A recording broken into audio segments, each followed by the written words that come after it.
Yeah. Okay, so chapter 17 is dealing with immunopathology. This is pathology. Anytime we hear that, that's dealing with something being wrong, essentially with the body, with the tissues or whatever. So immuno being wrong with your immune system. This is talking about overactivity or underreactivity of your immune system. So hyperaction or hypoaction. So we're talking about reacting to things that you shouldn't be, or not reacting to things that you should be. So those would be our immunodeficiencies. So essentially, we're going to split this up into our hyposensitivities and our hypersensitivities. Hyper, we're going to talk about those first. The hypo, the lower end, underreactive, those guys we'll talk about last. But this little chart kind of summarizes what we're going to get into as far as the different things that different categories within each of those, or subcategories. So first, our hypersensitivities. You can be hyper reactive to things from outside of the body or stuff that's inside of the body. The stuff that's outside, of course, exogenous. That's going to be pet dander, mold, drugs that are introduced into the body, bee stings, other blood types, anything that came from outside the body. Whereas endogenous, mostly we're talking about reacting to self. So that's going to be our autoimmunities. So our four major categories of our hypersensitivities, our overreactions, are going to be type 1. That's our allergies. Our allergies are mediated by our IgE. So that's immunoglobulin E. And we're going to talk about what all that means in a minute. Type 2 is IgG and IgM mediated cell damage. So it's mostly going to be attacking different blood types is mostly what we're talking about with this. Type 3 is going to be immune complexes. So we learned about how your antibody typically is going to bind onto antigens, right? It could be antigens on cells, or it could just be pieces of antigen. It doesn't matter, but whatever it is, it'll bind onto it. And we can cause things like agglutination by doing that. So binding to this antigen over here, binding to that one over there, and all these antibodies doing that, causing them to stick together in clumps. That's an immune complex. So when that happens, sometimes those guys can get lodged in your like capillaries and like tight spots in your body on the basement membranes of your endothelium.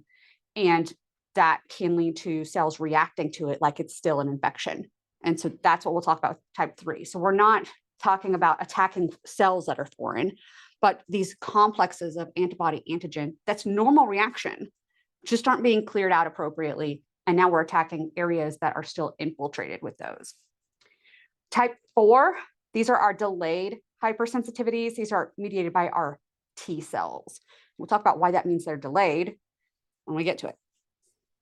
So this is a good little chart that gives more information and explanation on what's going on and some good examples of them for your study purposes when you get there. All right, starting with type 1 hypersensitivities. These are our allergies. Okay, so this is all going to be based on inflammation triggered by that allergic response. Allergens can be coming from whatever you inhale, ingest, whatever's injected, or whatever you contact. So it's like 4 main categories there. Your response is going to be essentially immediate. The second that you see it, you'll start having that allergic reaction. You might go to a friend's house that has a cat, you're allergic to cats. And like I think I've said to you guys before, I'm allergic to cats. I'll go into a house and within 30 minutes, I know that there's a cat there, even if there's no cat.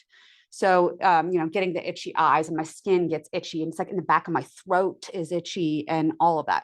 So those are immediate onset and they're always associated with specific antigens. Something that's pretty impressive is that I might react to cats, but if I'm around a specific cat long enough, I get over it with that cat, not with all cats, but with that cat.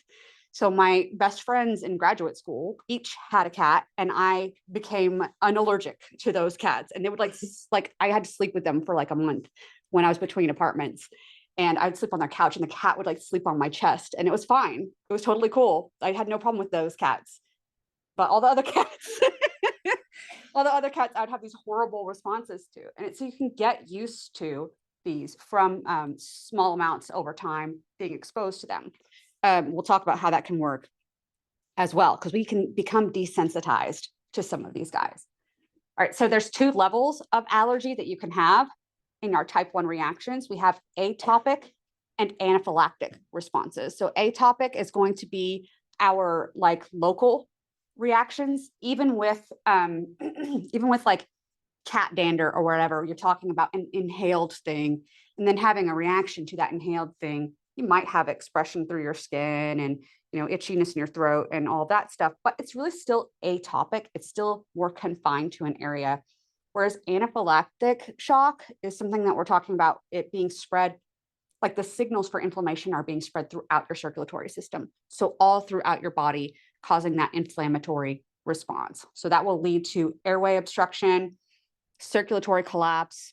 You get that extreme lower blood pressure because the body's trying to shut down and prevent you from being exposed to this thing. And that can be fatal pretty quickly.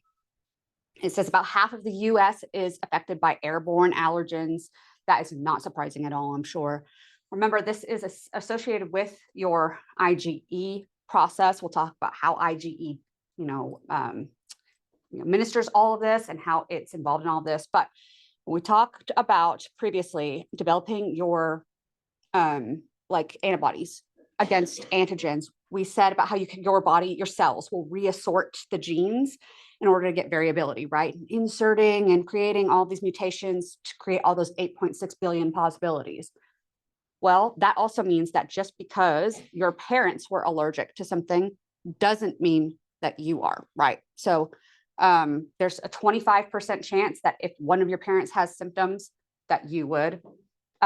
However, if one of your parents has symptoms and your grandparents or your siblings are also afflicted, there's a 50% chance. So for example, both of my parents are allergic to cats. I'm allergic to cats. My sister is not allergic to cats.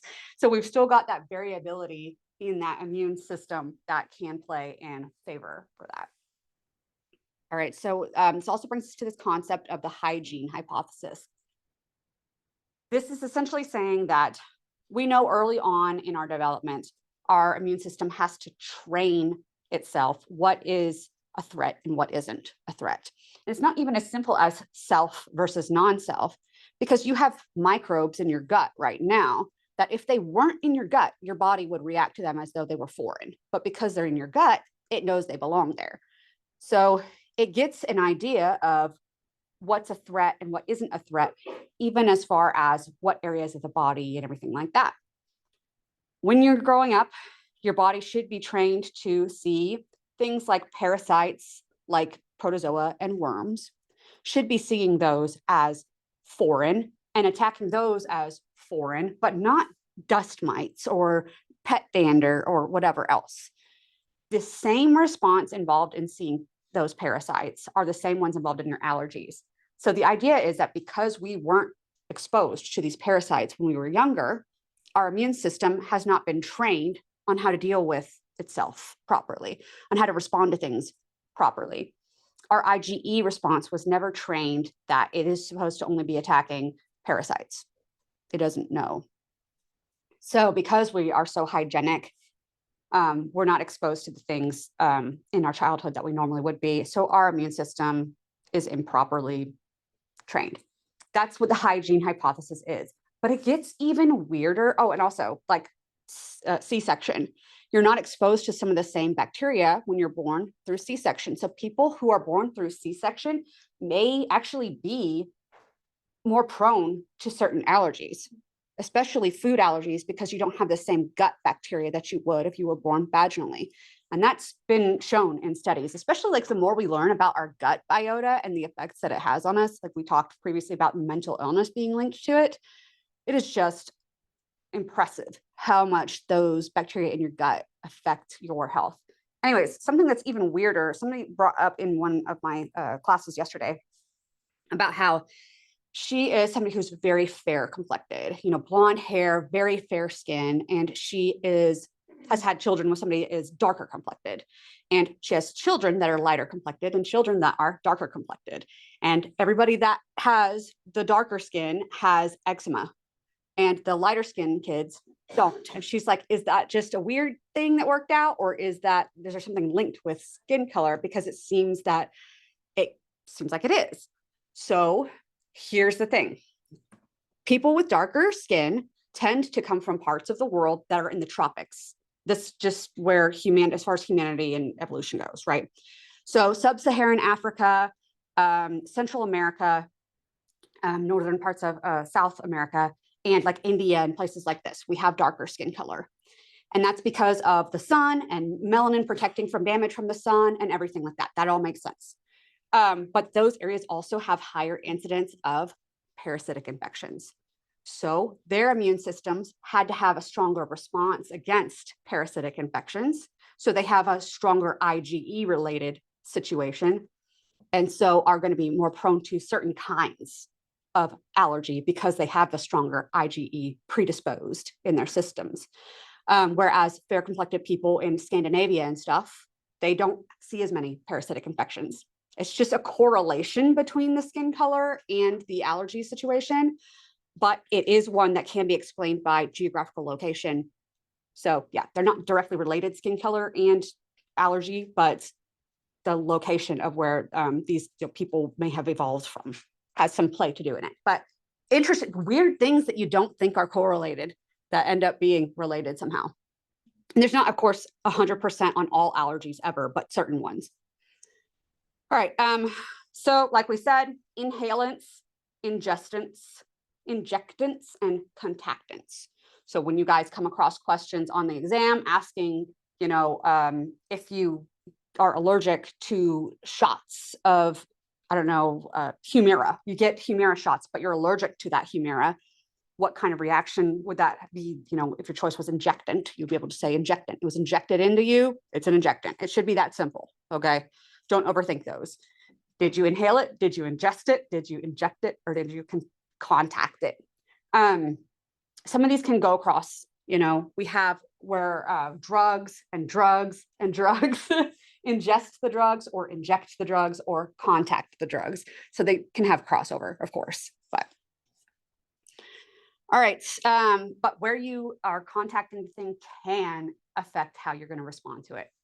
So this is how your allergic response will go. And I know this is pictures and whatever, but we're going to kind of walk through it. So our first step is to have our sensitizing dose. Step one is the first time that you see the thing. So you guys remember when you get sick with something at first, you have to have this whole slew of events of first your neutrophils come in and break things down. Then the antigen presenting cells see the antigen and activate the T helper cell captains, and they send signals to activate B cells and T cells and all of this. But there's proliferation first and then differentiation, and all of that takes time. And that leads to that early latent phase where we're not doing anything with antibody, right? It's a delay in producing antibody that very, very first time that you see something. That's sensitization, okay? That's the delay with that latent response. So first we see the thing, we activate our T helper cells that help stimulate production of our antibody. Based on how you see this thing, your allergen, and how your cells are being stimulated, in this case with allergic responses, for whatever reason, we get signals for IgE production. Not IgG, but IgE. Okay, so it's one of the other ones, usually associated with parasitic infections. Okay, so then the IgE in number 6 down here, IgE is going to bind to the mast cell surface receptor. So mast cells are one of those granulocytes. We learned about the fills, and then there was mast cells. Those are our other granulocytes. So they don't phagocytose things. They just grab onto those constant regions of antibodies and wear them like little flags, turn them into receptors for themselves. They just hold on to them like that. And they can stay that way for years, like decades, and just holding on and waiting. Cool. The next time that you see the thing, it's the second time that you see the thing that you're allergic to.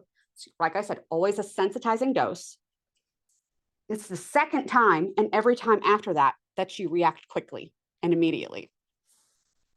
The allergen comes in, it interacts with those mast cells with those IgE flags on them, and then that mast cell will degranulate. And what does that mean? Those little granules that you see when you stain them get released out into the system, and some of those chemicals include things like histamines. and bradykinin and other ones that you don't need to worry about. But we all know about histamine and your allergic reaction. So we have vasodilation, we have bronchoconstriction, and all of these things that can be driven by these granules there. So that's how your allergic response is going to be happening. So you're essentially, once you get exposed to the thing, you make the IgE to it, it sticks on the mast cells, and then it waits on the mast cells, just waiting to see that the next time. And every time it does, it degranulates.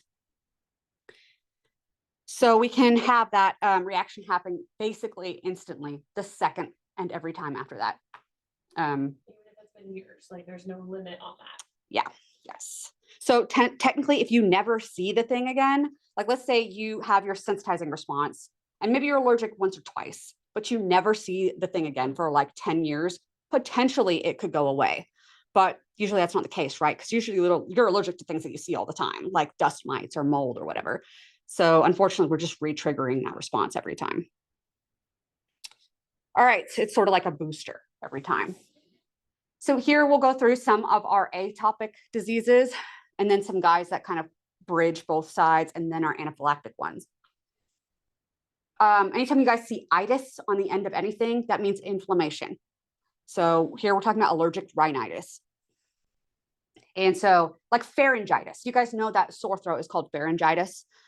Your pharynxitis is inflamed.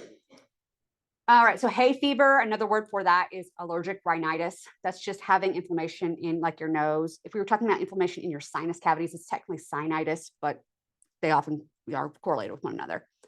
But allergic rhinitis is usually seasonal, and we usually are going to associate that with pollen and mold and other things associated with there. You can have, of course, allergic rhinitis that is not seasonal, especially if we're talking about allergies to like dust mites and things. So if you're allergic to dust, it's probably the dust mites that you're actually allergic to, which is gross, but that's what it is. Yes, them and their poops that you're allergic to. So then we also have asthma, where you're having inhalants that you can be breathing in. You can also have inhalants. Food can cause asthma, and other things like injectants of certain kinds can lead to asthma as well. That's bronchoconstriction. You're not getting enough air in there. So oftentimes we have inhalers that have steroids in them to help dissipate that effect. But they're still atopic because it's confined to that area. Eczema is also an atopic reaction. So this is atopic dermatitis. And atopic is, again, going to be local. So yes, you have eczema potentially all over the body. Potentially, there's some areas that are more prone than others, of course, but you could potentially have it all over the body, but it's still only on your skin. It's not in other parts of your body. But it's not necessarily triggered by contactants. You might think that contact with things is going to cause eczema. Potentially it could, but that's actually uncommon. It's usually associated with inhalants and ingestants. And repeated eczema outbreaks can lead to like thickened skin and like basically essentially what is chronic, almost scarring of the skin as a result of that inflammation. Food allergies, this is usually stuff that you're going to be eating, going through the intestinal passage and then having allergic response as a result of that. You might have hives, you might have bronchoconstriction, you might have full-on anaphylaxis, but you also might just have GI issues. I apparently found out that I am allergic to whey protein. I found this out a few years back. And I kept getting like these ulcers in my like intestines. I would have to go have colonoscopies done. And they're like, you have all these like sores that you're getting in your intestines. Well, I started like having protein shakes, right? And they were all like whey protein. And so it's high amounts of whey. And so I stopped having those and I stopped having the ulcers. And so that's how I found out what it was that was causing it. I still eat cheese. I don't drink very much milk at all. But I still eat cheese because you're not going to take it away from me. But I usually don't eat that much cheese. But anyways, but I only ever had GI symptoms. I had like pretty severe pain, but I never had any like hives or anything. So it's not always going to be hives and things like we think of with peanuts and shellfish and all of that. Our drug allergies, these can, have symptoms anywhere from mild rash, so atopic, up to fatal anaphylactic shock. So this is bridging that gap as well.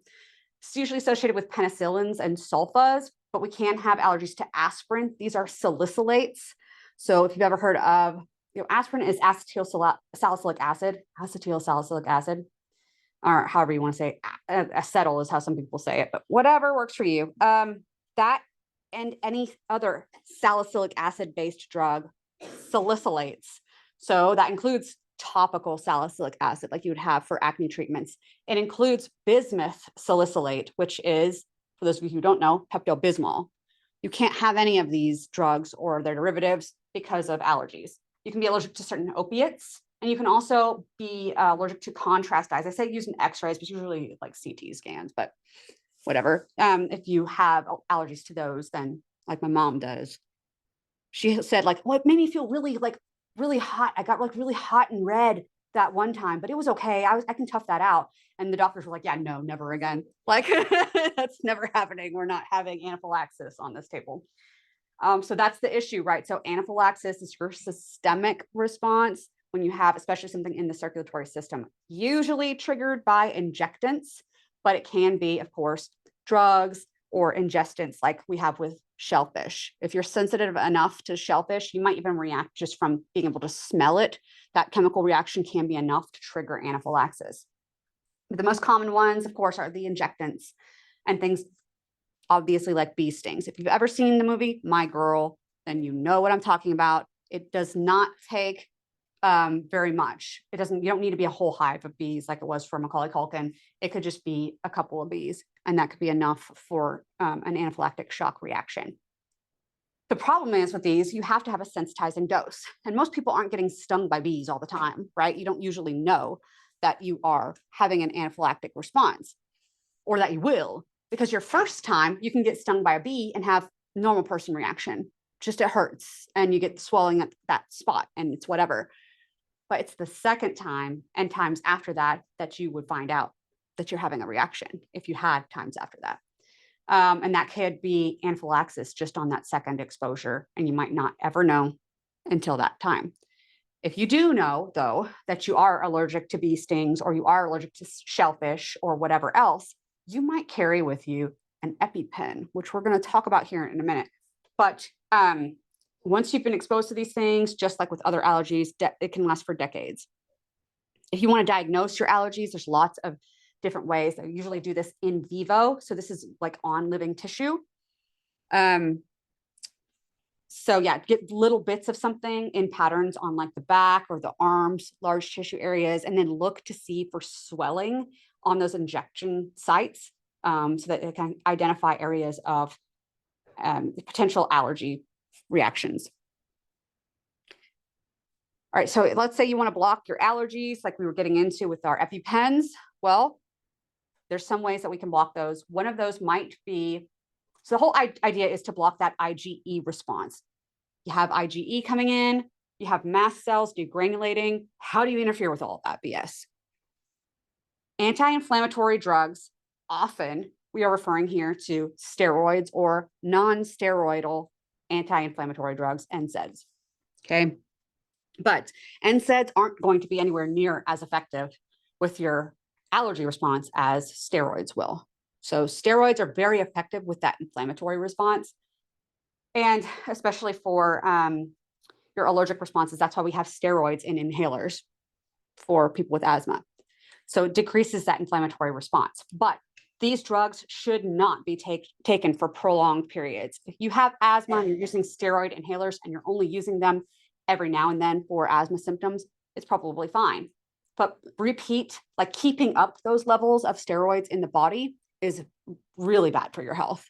If you are using topical steroids like hydrocortisone, a lot of us know that you can use that for bug bites. Some people you'll buy over the counter hydrocortisone cream for eczema or something.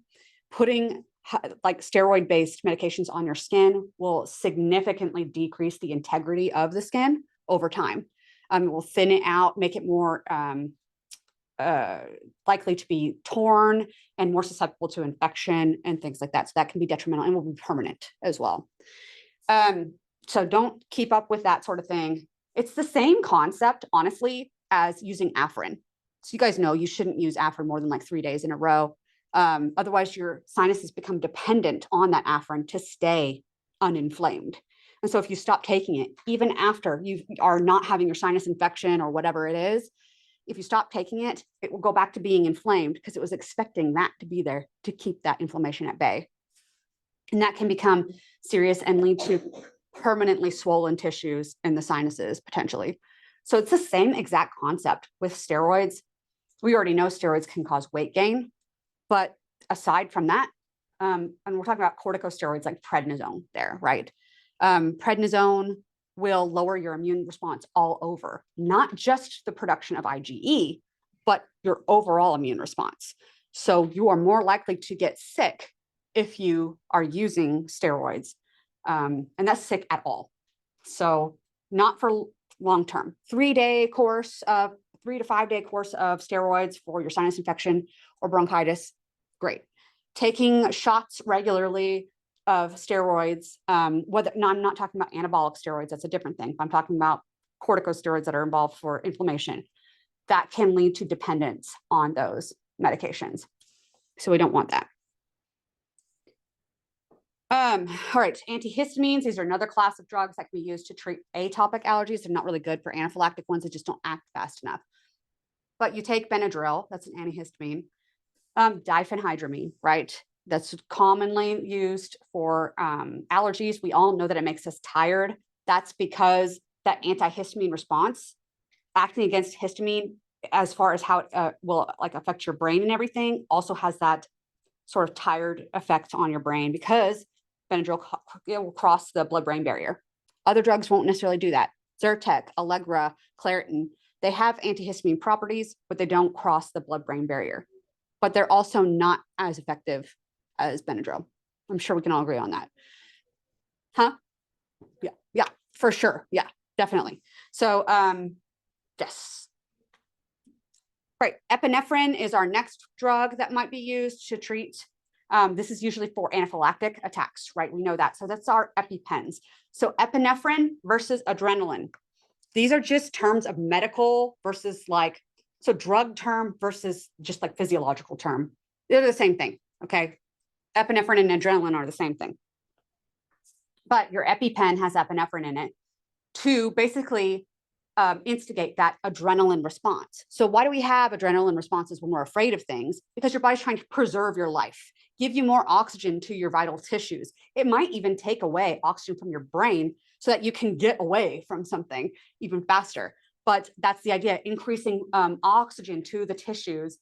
That means opening up your airways and getting you back to where you can breathe again, which is one of the biggest issues with anaphylactic attacks, that you can't get air into your lungs and get air to your tissues. That bronchoconstriction, like what we would see with asthma, as well as just a systemic response of inflammation overall, can be deadly within, a few minutes, 30 minutes to an hour, you can die from anaphylactic shock for sure. So if you know that you're going to be potentially around in life to something allergic like shellfish, you might never know when there might be a shrimp somewhere, I don't know, or certain drugs or whatever, you might carry an EpiPen on you. And usually, for the most part, most people are only going to be carrying one EpiPen with them. They're not carrying like 50 EpiPens. So the problem is that epinephrine, just like regular adrenaline, it's short-lived. Once you inject it, it's only going to buy you a certain amount of time, depending on what your body is doing, metabolizing it, however it metabolizes it, maybe 30 minutes. You'll feel better for 30 minutes.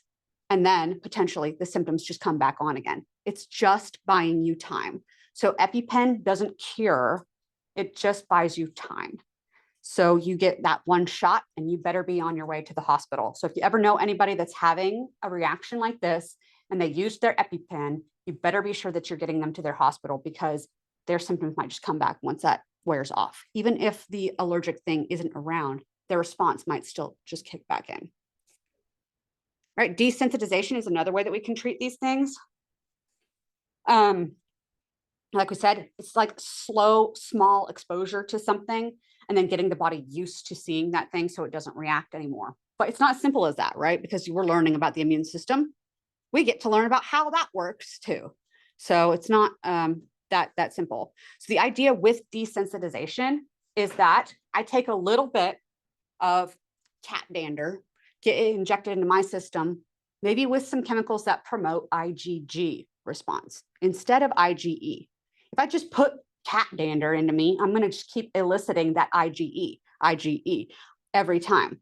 But if I put in cytokines that also tell my body, no, you need IgG for this. Remember that IgG is our workhorse. If your body's going to make IgG, it's going to make a shitload of IgG. So we're going to just crank IgG out, and it will outnumber IgE any day of the week. Even the IgE that's already on those receptors, on those mast cells, will get outnumbered crazy. So the idea is you get IgG out there to basically absorb up all of the pet dander that you're exposed to before it even interacts with IgE. And then you would never know you ever saw it. Just like you never knew you ever saw measles when you were walking around at the fair, for example. So here are our strategies for blocking allergy attacks. We talked about steroids shutting down IgE production, but it also blocks other immune responses. We have other monoclonal antibodies that inhibit IgE. This is like actual infusions that you would get that would block the IgE action, sort of like what we learned about with Humira and stuff. Preventing release of the granules, antihistamines that just block histamines responses to its receptors in tissues, avoiding the allergen, go figure. It's just the problem is that, either patients aren't telling their doctors about allergies because they just don't know enough about it to tell, or they forget, or they don't just understand about it, or they are dying and can't physically tell you about it, or they're a dog or a cat and can't tell you because they're a dog or a cat.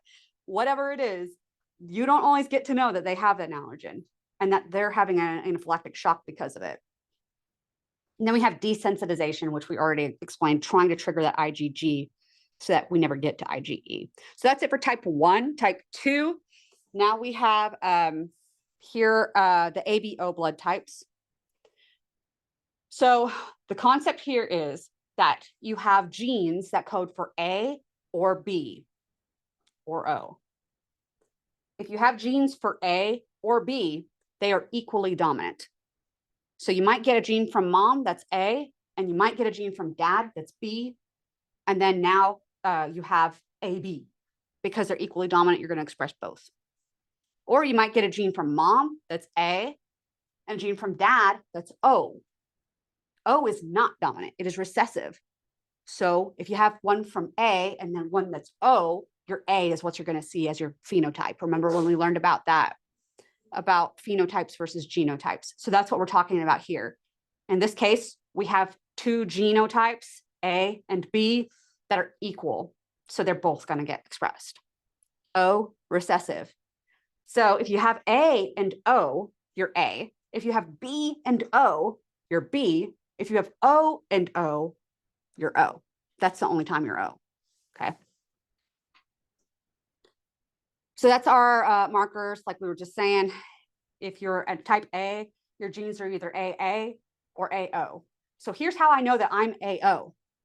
My dad is a B positive, and my mom is, I don't know what. Who knows? I don't know. She's probably A, though. She better be. Okay. But my mom is probably A. She's either A or AB. And my dad is B. And I am A positive. So if my dad is B and my mom is A, I don't know, A something, and I had to get an A from somewhere, it wasn't from my dad. It was from my mom. So my mom gave me A. My dad did not give me B. He gave me, had to be O. So I know I'm an AO, but my expression, A. So I'm an A positive, it turns out. My sister is AB positive. So she got the B from my dad. She didn't get the O. And she got the A from my mom. That's why I think my mom was A. I don't know. She's probably been tested. She just doesn't know. She's just one of those people. So, right. In the medical field, this is travesty. But yeah. So if you're OO, you get the blood type of O. If you're A and B, you get the blood type of AB, like my sister. So here are possibilities of what could happen if you have these blood types, okay? So you are an A. Why is that happening? You are an A. You are going to have on the surface of your cells the A molecule. So here's your blood cell, red blood cell, cool. Here's what it looks like. And on the outside, you would have A. All right, if you're a B blood type, so not A anymore. If you're a B blood type, then what you're going to have for B, you're expressed B on your outside. Great. If you're an AB, you're going to express both A and B. Good. We on the same page here? Now, if you are O, you are going to have neither A nor B. So that means this. Now, I left the little lines here, and I left them for a reason. And this is why. When we look at the actual like makeup of the blood cells, when you are a type O, you still have like this foundational thing going on. Everybody has the foundation. It's just a matter of if you have the A on it or the B on it, or maybe both. But everybody has the foundation. And that's what type O is. So everybody builds off of type O, essentially, as far as the structure of what's going on. So when we look at it this way, and now I come back to this top part, especially. When you are a type A, you have anti-B antibodies. I'm a type A, I'm A positive. I have antibodies against B. To me, B looks foreign. I've never had that in my body. My body was not desensitized to that. So to my body, B looks foreign and it has antibodies against it and will attack it immediately. We're talking about IgG and IgM antibodies here. So real business antibodies. If you are a type B blood type, you would have anti-A antibodies. Great, that makes sense. What about if you're AB? What type of antibodies would you have? None, because you see A as friendly and you see B as friendly. If I put O blood in the A or the B or the AB, would they see O as foreign? They wouldn't, because to them, O is the foundation that we all have. Everybody sees O as friendly. So we're all building off of O. That's nothing extra. Nothing extra. So we're only concerned about the extra when we react, okay? So AB does not have any antibodies against A. It doesn't have any antibodies against B, right? Sees those as friendly. And it doesn't have any antibodies against O either. So that makes AB what we call the universal recipient. If you are AB positive, you can receive any blood type at all, ever. Universal recipient. That's my sister. Must be nice. Okay. If you are O, you see A as foreign and B as foreign. So that should be an uh-oh moment for people who are O. This is an uh-oh moment because it means you can only receive O, because any other blood type to you is foreign. A is foreign, B is foreign, and of course, AB is right out. That's not happening. Yeah, the extra shit. So we're react to the extra. So O blood types can only receive O blood types. Turns out O positive is the most common blood type in the world. I know, right? It's sort of weird because it's recessive, but it's just how it works out. It also tends to be the case that we found out through research that O blood types are more resistant to malaria, because malaria infects your actual red blood cells. So something about that makes it less appetizing to malaria. But interestingly enough, even though you're more resistant to malaria with the O, you're actually more appetizing to mosquitoes with the O. O's are more attractive to mosquitoes. So every time I go outside with my husband, I'm always like, I feel safe because he's O positive and I'm A. So we're going to get to that next. Yes. So good question though. No, it's fine. Like biological way to like make sure people have babies that live with people who, you know what I mean? Like these blood types don't match, and so they're more likely to have something happen during pregnancy, and then you get desensitized or you get sensitized, and then your next baby can blah blah blah. Right. So we're going to get into that too. So that's hemolytic disease of the newborn. Right. So we'll talk about that too. As far as the AB stuff goes, that's trickier, but it's also less deadly with the AB side as compared to the positive and negative. Yes. So right. So this is a concern, and I'm glad you're kind of bringing it up because we're going to get into it, but we're only talking about the ABO part right now. There's also the positive and negative, because I keep saying I'm A positive. You guys know there's O negative. That's the universal donor. Anybody can get O negative. Now, if you are a negative, you would see positive, just the positive, as foreign. It's a whole other thing aside from the ABO. It's called rhesus factor, and it's just some other marker. It's whether you have it or you don't. If you don't, that's the foundation. If you do, that's the extra crap. You can react to it. So I'm A positive. I can get O's, O positive, O negative, and I can get A positive and A negative. Nothing with B in it though. O negatives can only receive O negatives. O positives can receive O positive and O negative.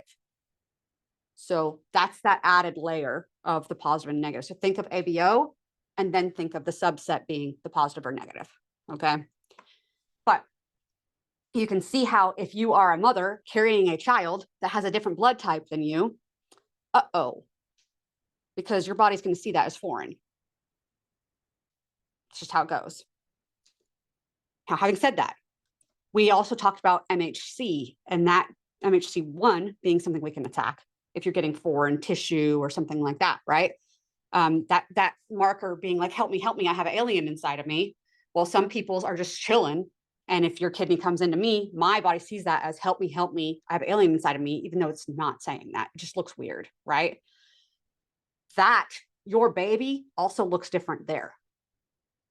So how does that stay in check during pregnancy? Well, it'll work. So we'll get that to that point, right? This has to do with that placental barrier that we have going on, but it's not perfect. So we'll get to it. But why did we like? What is the point of it being this way? I have no idea. Yeah. I don't have an answer to that. And I'm sure a lot of people would like to know. I don't know why, but it's funny. A lot of animals have different blood types, like dogs and stuff. Yeah, I guess we're not the only ones.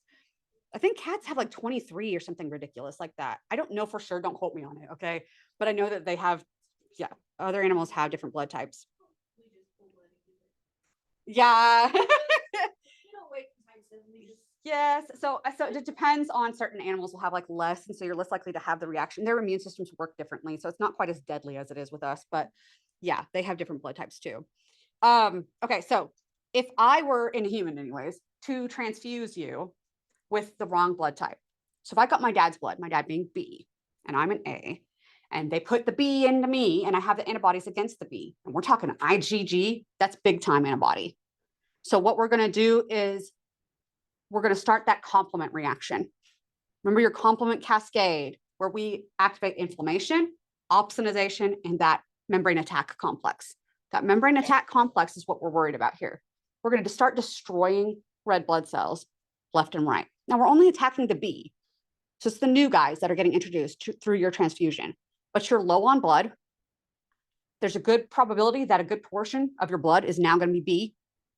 And now we're just going to start reacting to it and destroying it. Once cells in your bloodstream start getting destroyed like that, the products from their insides are not supposed to be outside of them. So your body will start reacting like everything's going crazy, because it is. Your kidney is trying to filter out all of the mess. Your spleen is trying to filter out all the broken red blood cells. And all these signals are getting sent of like, what the F is going on, sort of thing. So this is systemic shock. You'll have a serious decrease in blood pressure. Your liver, your kidneys, your spleen are all going haywire. And this can lead to jaundice and fever and anemia all at one time, because once your complement starts getting activated, it becomes pretty indiscriminate pretty quickly. So we have a mass destruction of red blood cells and tissue all over the place because of that inflammatory response. All that innate stuff we learned about before, getting triggered by that antibody being there. This will lead to death more common than not if you don't catch it early on. You need to be watching for that stuff. So there's a reason why when Integris orders their blood from OBI, if they have a contract with OBI, that's the only place that gives them blood. So they call up OBI, say we need some O-neg, and OBI brings up their little case full of O-neg, and they bring it over there. Integris doesn't just stock it on their shelves.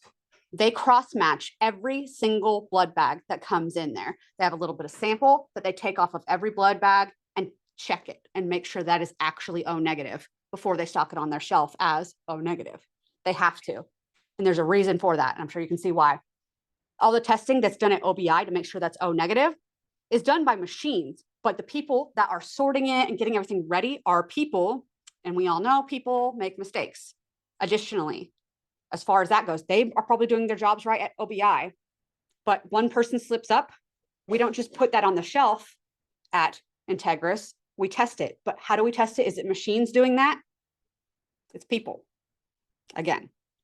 So sometimes these things slip through the cracks, or sometimes you have some weird instances of how people's blood will react to things that you don't expect also. So these things slip by sometimes. It's unfortunate, but it's true. Okay, so now we're on the RH factor, the rhesus factor. Doesn't matter what rhesus means, but RH factor, it's a plus or minus. Okay, if you're RH positive or you're RH negative. So RH, another way we can refer to this RH is rho. That should start sounding familiar because we're about to go into the territory of RhoGAM. All right. So positive is dominant, negative is recessive. You either have this or you don't. So your A, B, O, your A or your B or your AB or your O, and then your positive or your negative underneath that. Okay. So there's 8 blood types altogether. So A, B, AB, or O, and those can be positive or minus. All right, so this is the plus or the minus. Now, you can react to the A or the B or the O this way, but it's almost always less serious than the RH for some reason. Don't ask me why. I don't know enough about it. But the RH factor is the biggest deal with hemolytic disease of the newborn. Hemolytic should also sound like familiar terms to you because hemo being blood, of course, lytic, lysis, breaking open blood cells. Okay, so we're lysing open blood cells. This is a disease of the newborn. So in other words, this is where mothers are breaking open the red blood cells of their newborns with their immune attack. So if you are Rh negative mother, you're O negative, let's say, and you have a little baby growing in your belly that is O positive. Papa gives the positive gene to the baby, and baby's positive now. The first baby that you have is your sensitizing dose. You won't have any reaction to it. Usually, babies are developing their Rh later on in the pregnancy. Plus, we have that placental barrier where we're blocking interaction of those antibodies as well. So the antibodies aren't getting to the baby at first. We're not making full-on response at first. This is a delayed type of a thing. We're building up to that. And it's more of an issue during birth than it is during the birth process anyways, than it is during the growth of the fetus, okay? So when that placental barrier integrity becomes compromised, just normally during birth is when we see issues with this. Start going into labor, that's when this is a problem. So your first baby, you might not ever know that you had a reaction, that you built up antibody against your baby, because your baby will be fine because you only had your sensitizing dose. Takes a while for that to be a problem. Your second baby that is positive, you're negative. You have to be negative. You have to still see it as foreign, right? So you're negative. You see foreign growing in your belly later on in the pregnancy when we have that Rh factor on the baby's blood cells. You start making antibody again. This time, your antibody is IgG. Again, heavy hitting, high concentration. So when you go into labor, we are full force attacking that baby's blood, right? So you have carried your pregnancy to full term, and now you get to deliver a stillborn child. More common than not, it'll be dead when you deliver it. This should not be something that we're looking back on in, oh, the old times though. Absolutely not. Almost every semester, I have at least one person that knows somebody that went through this. And that must be one of the most devastating things that you can imagine, thinking you're going to have a healthy baby and it didn't survive. Yes. I mean, I'm assuming, yes, I'm assuming that's how these stories come to me, right? I don't know. I've never been through it, but yes, because you would want to know that going forward, right? Yeah. How could you know? So the problems with this, of course, are a few things. You maybe you had a miscarriage early on and it was enough of a sensitizing dose, right? And you don't think about it. Nobody knew. Or you've had a child before, but you didn't know that you're Rh negative and the child was Rh positive. Maybe your doctor didn't tell you because they just think, oh, they're coming back to the doctor will take care of it. You know, people are too stupid to understand their own medical situations and whatever. Doctors do that sometimes. So that you don't know, but then you go to a different doctor. You move across the nation with your military husband and you have your baby, right? Or you're dealing with rural Oklahoma, and people in rural Oklahoma might just not know these things or be aware of these things or get treated for these things. Or you decide you're going to have a home birth and you just don't know better, right? So all of these things can be contributing factors to people not knowing, let alone things, again, medical information just slipping through the cracks. That's the problem. So if you, typical situation, if you are Rh negative and you are pregnant, they're going to give you Rogam. They don't give a damn if it's your first child or not. They're just going to give it to you because they don't want to mess with this. Smart move, right? Go ahead and just, nope, not doing it. So Rogam is an antibody that blocks those mothers' anti-baby antibodies. So we're going to bind with the anti-baby antibodies so they can't do their job on the baby. So you get those shots later on in the pregnancy to protect that baby. Their shots hurt. It's like an infusion really more than anything, but it hurts. It's not like a lot of fun, but it's going to keep your baby safe and alive. And usually if you're getting Rogam, you know that you're getting Rogam. They usually tell you. So yeah, but that'll save the baby from this. So we don't have any more babies that are born sick. They can survive it. It's just more common for them not to. So, but yes, you can treat the baby if they are born, give them dialysis and things like this. So yeah. Yeah. And it's like I said, easy to prevent. You just have to be on top of it and keep up with it. So we are already at almost, we're at 6:50. So we're not, again, another one of those moments, don't you love these, that we're always slipping over these now. Early semester, we got to do all the questions and now not anymore. But what antibody is involved in type 1 hypersensitivities? That was IgE. What is the difference between atopic versus anaphylactic? Atopic is local, anaphylactic is systemic. What is the best treatment for anaphylaxis? Epinephrine. What blood type or blood types can O negative receive? O negative. That is it.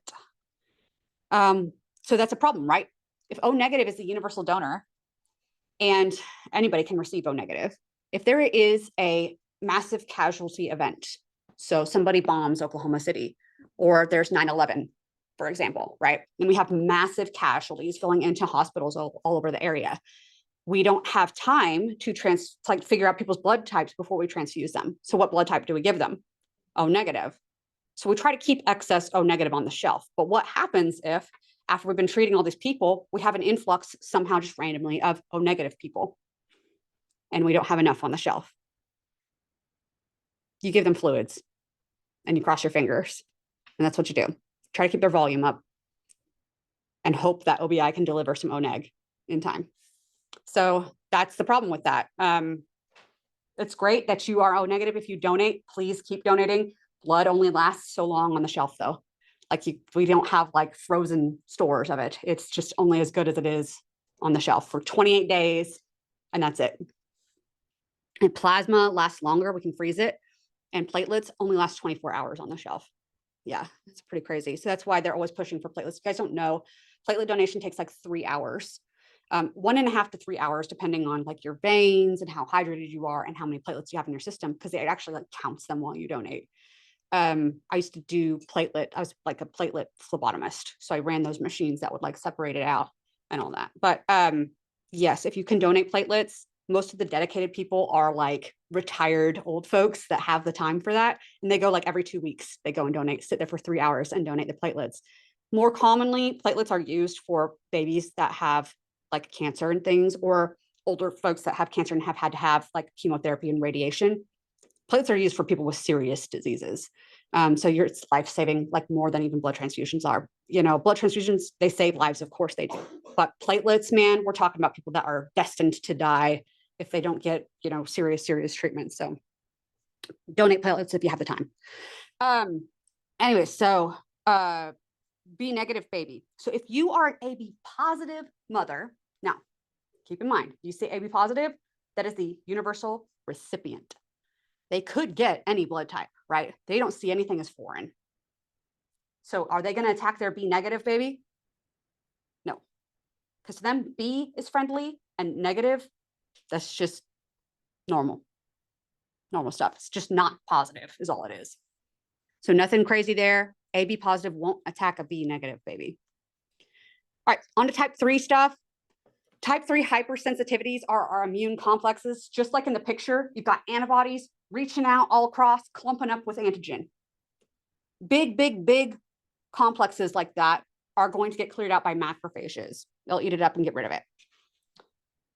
Little tiny ones will get filtered out just fine. It won't be a problem. But our medium-sized ones can get clogged up in the basement epithelium of like your tissues. Oftentimes like your endothelial cells of your blood vessels. So the lining of your blood vessels, especially the tiny ones that supply oxygen to your heart and to your skin, the ones that are filtering out toxins in your blood, and these tight spaces like in your joints and areas like that. So they get stuck there. And when that happens, neutrophils and complement get involved. So this is IgG and IgM as well. The heck is this? Oh, I don't care about Congress. Come on. All right. Get out of here. So yeah, so neutrophils and complement are going to get activated, but remember, this isn't us attacking cells directly. This is antibody and antigen complexes, and they're just getting stuck in places and then triggering neutrophils and complement. All right, so this requires very large doses of antigen because we have to create the complexes. So it's not like when you're allergic and you need very little of it to cause an effect. This is going to require a lot more antigen, and this can see results within a few hours, but it's usually over more time than that. So longer time reaction here. The example that we have for this one, there are more than one, because you can start to see if we're having inflammatory reactions because things are getting stuck in capillaries and things. That should already start to sound familiar when we think of lupus, and we have the butterfly rash that can happen with lupus, the red that happens there. That's the inflammatory response to those immune complexes stuck in the blood vessels in the face, those tiny little ones there. When we think of rheumatoid arthritis, your joints, they're getting stuck in your joints and causing inflammation, and then the bones getting from the inflammation overgrowing, kind of like a scar effect. And that can be permanent, that. So these are all autoimmune diseases related to this, but this is not autoimmune, this example. This is acute post-streptococcal glomerulonephritis. That's the one time you get that word out of me, okay? And so this is your kidney. That's what nephro will mean. Itis is, we already know, inflammation. Glomerulus is part of the kidney involved in our filtering process. Post-streptococcal, post-strep, you have strep throat. You've got antibodies around in your system binding up with strep antigen, getting caught in your filtering of your kidney. They just get caught in there. We get our inflammatory response sent there because it's caught up in there. We've got antibody here. Hey, everybody come and get inflammation going. And it does, and that causes kidney damage. It can even lead to full-on kidney failure as a result if it gets bad enough. So could lead potentially to needing a kidney transplant to deal with that. I don't know. Like, and honestly, that's a fair question. I think it honestly has to do with just your immune system. Like, is your immune system reacting that strongly to strep, first of all? And if it is, are we letting inflammation go that long that it would get to that point? So usually people just aren't always good about going to the doctor. And I'm sure you working in a dentist's office are well aware of the fact that people don't go to the dentist anywhere near as often as they probably should. And definitely don't floss enough. So this is like the understatement of the century. So, but yes, it's sort of like that. People just let things go until, you know, things get bad enough. Your kid keeps getting strep and you're just like, whatever, he'll get over it. And then eventually, yeah, it can progress this bad. Usually you'll have signs that you're going to have that kind of inflammation coming because you'll have the rash on the skin and maybe even rheumatic fever or something. But yeah, so you don't see this a lot, but it is something that can happen. And it can happen even a long time after you've had strep. So like you might get over it and like days later have this reaction. For like 4 years, I had strep every February, and then I would have double strep. I would finish my whole. And then just get it again. Yeah. Yeah. Strep is one of those things that's hard to make lasting immune response to because strep has molecules on its surface that look like us. So we're like our immune system is trained to see that as friendly. And so we don't have lasting, it's really hard. There's no vaccine for it. Wouldn't it be nice? Why do kids get out? Because my doctor was like, if you were a little kid, I was like sick for 10 days with freaking strep throat. And she's like, if you were a little kid, you would have gotten over it quicker. Why is that?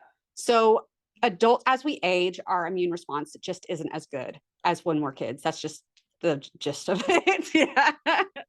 Yeah.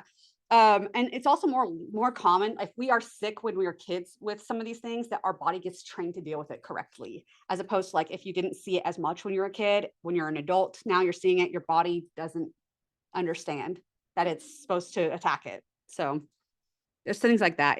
I'm sure you can tell it gets complicated, but yeah. So yeah, our type 4 hypersensitivities, these are our T cell related hypersensitivities. They're delayed because think of your memory, like your B cells that are making your antibody, right? All they have to do is poop out antibody. That's all they have to do. They don't have to necessarily multiply. They can multiply too, but they can just start cranking out IgG right away. Your T cells, though, they've got memory cells. They didn't keep a whole army's worth of memory cells, though.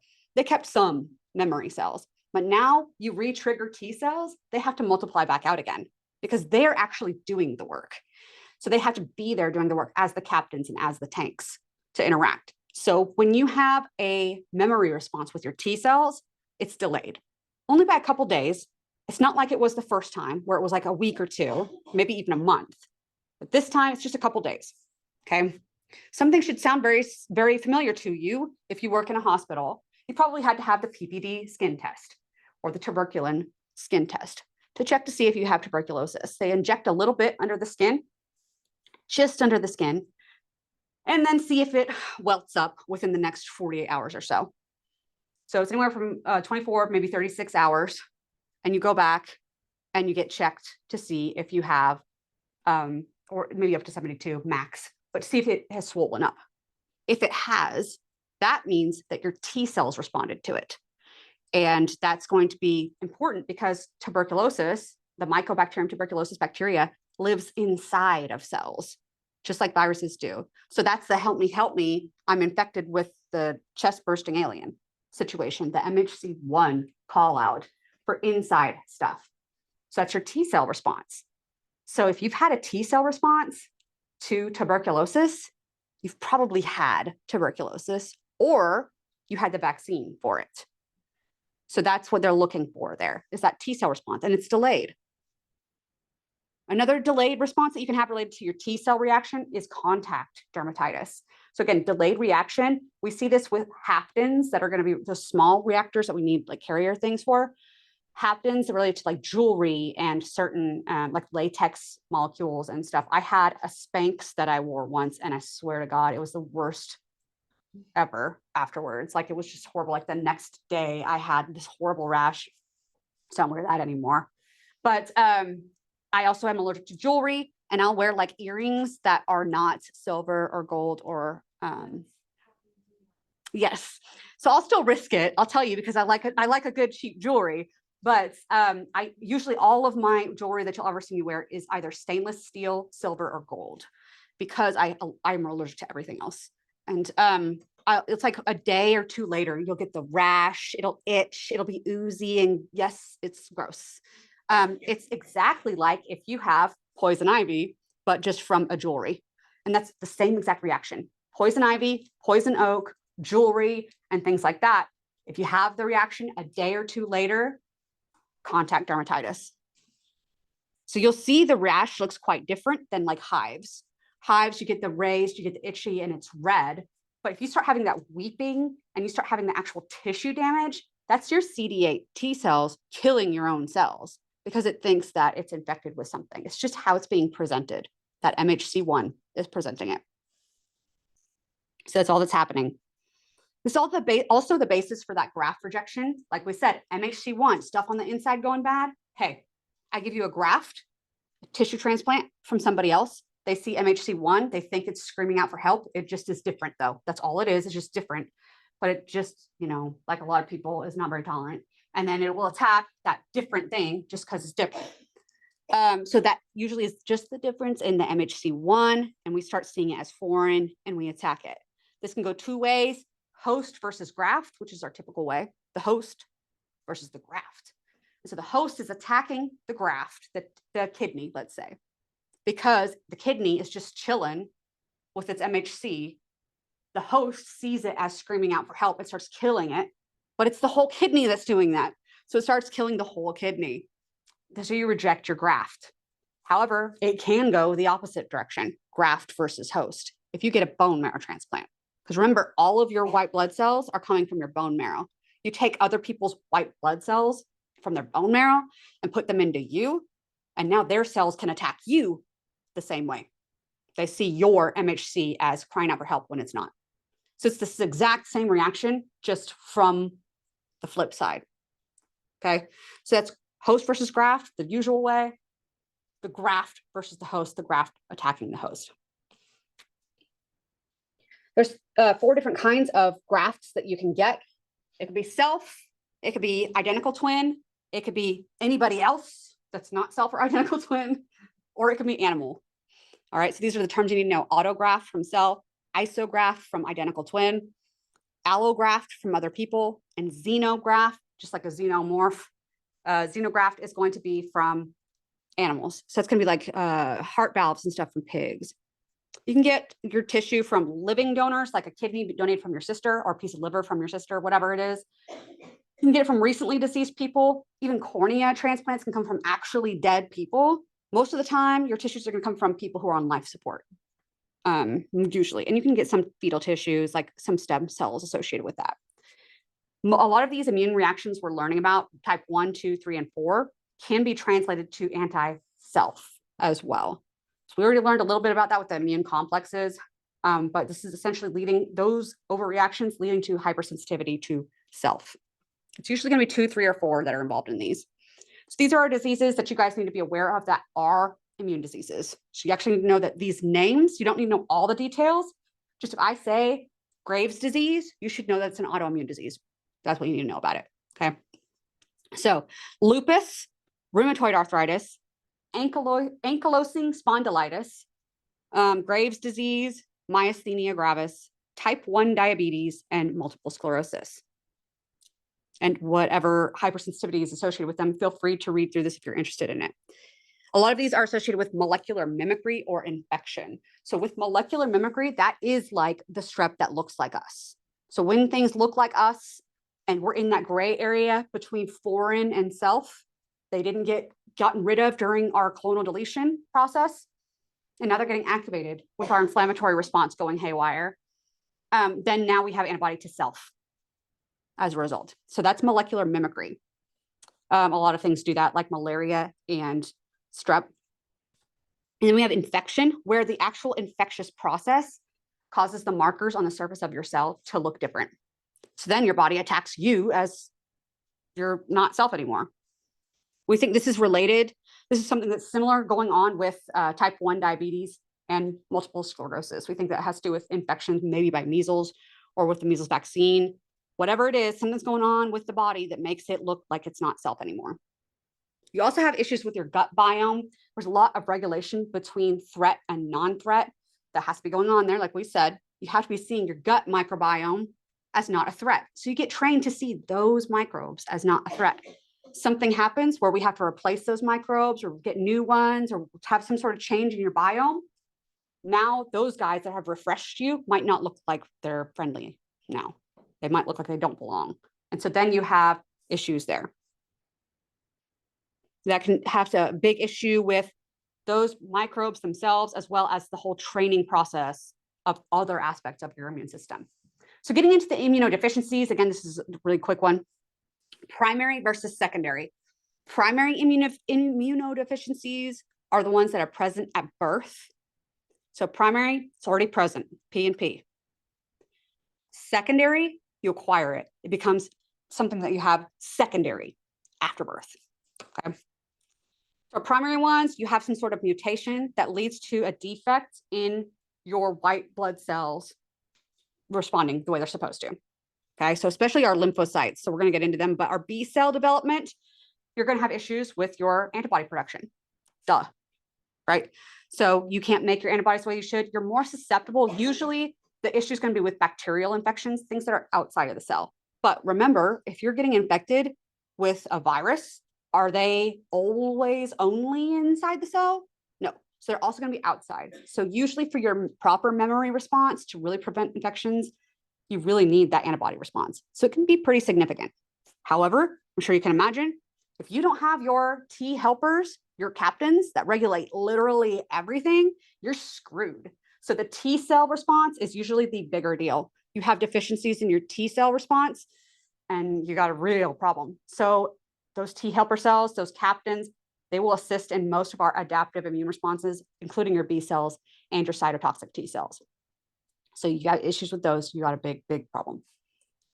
HIV, for example, infects preferentially a lot of immune cells, but really preferentially our CD4 positive helper cells. Depleting our captains, can't respond to anything. That's why we can't control a lot of infections. So DiGeorge syndrome is not one you know too many details about. It's just an example.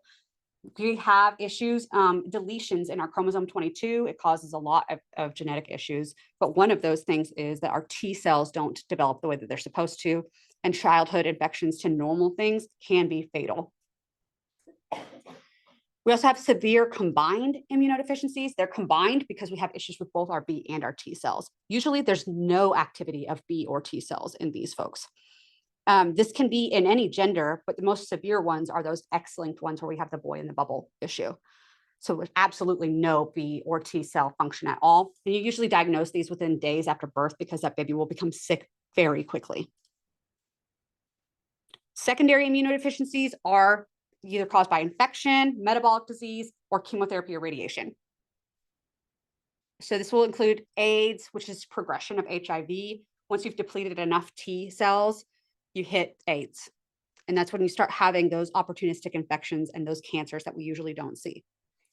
Cancer itself can cause this because of, you have overgrowth and improper growth of your lymphocytes, let's say. So your B cells can grow haywire. They're not being controlled. We're not growing the right kinds of B cells when we're supposed to. And they're all just doing their own thing crazy because it's cancer. Then you don't have proper B cell function. Same thing with the T cells. So those are your lymphocytes. So that's going to be any, leukemias can cause this and lymphomas can cause that.